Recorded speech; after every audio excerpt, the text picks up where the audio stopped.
Sedition. Why isn't this matter being taken to the police? It's a very simple question. Why no FIR is being filed? There are two people who are languishing in jail. And Dr. Ranganathan might also remember their names.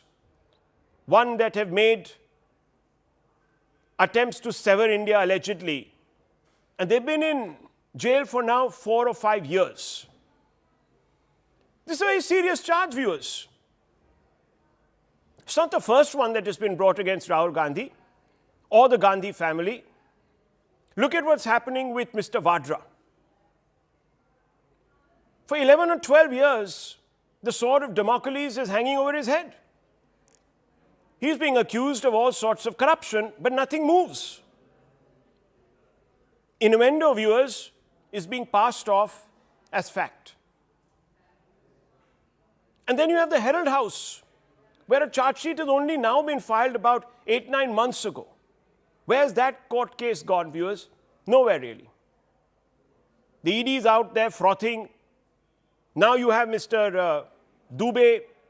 You also have, by the way, viewers, Minister Hardeep Singh Puri, who is being accused of having equations with Mr. Epstein. He's giving interviews, but not speaking in Parliament under oath to clear his name. That I find rather strange too.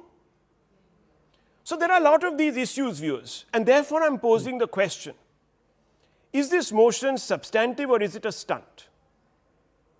And let me first begin tonight with Dr. Ranganathan. Dr. Ranganathan, I don't know what your take on this is.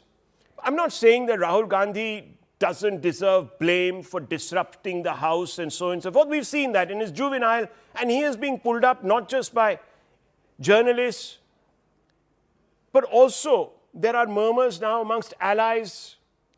You have heard the JMM chief's interview, Mr. Soren, who has come out and said that he doesn't agree with Rahul's tactics, specifically going abroad and speaking ill of India and so on and so forth. There are others. But that doesn't mean that the Treasury benches have a substantive intervention to make here.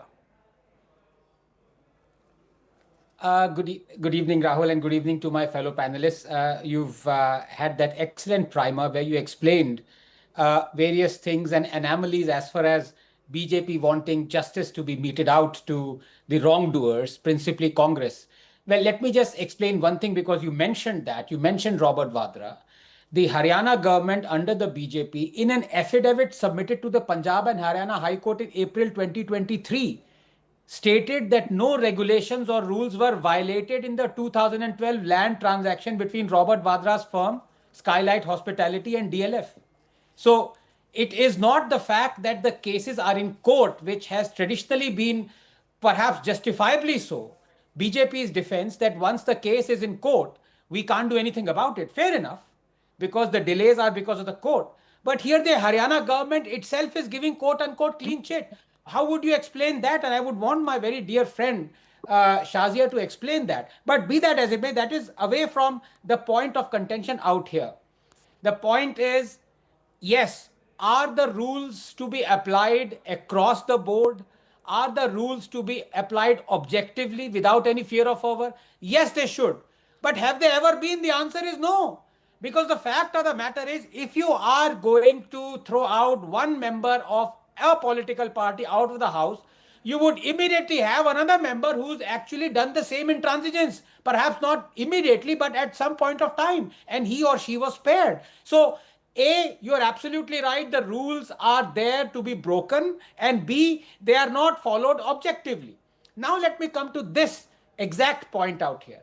More than Rahul disrupting the House and cases being filed there, personally, after the little bit of reading that I've done, I speak as a layman, the one rule that Rahul has violated is the violation of the Official Secrets Act, is the violation of the Army Act, is the violation of the CSS scheme that applies to General Naravane.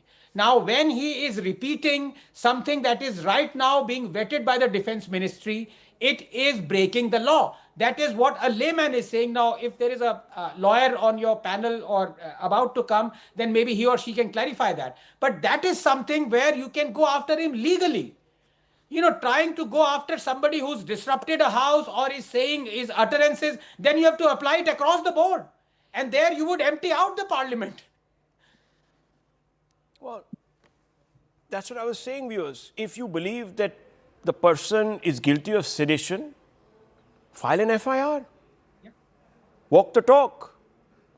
That's the same thing we say, viewers, usually to also opposition leaders. If they feel grave misconduct is being committed and some of those charges that have been made against Prime Minister Modi, this, that, the other, go to the courts, they're there, especially the EC.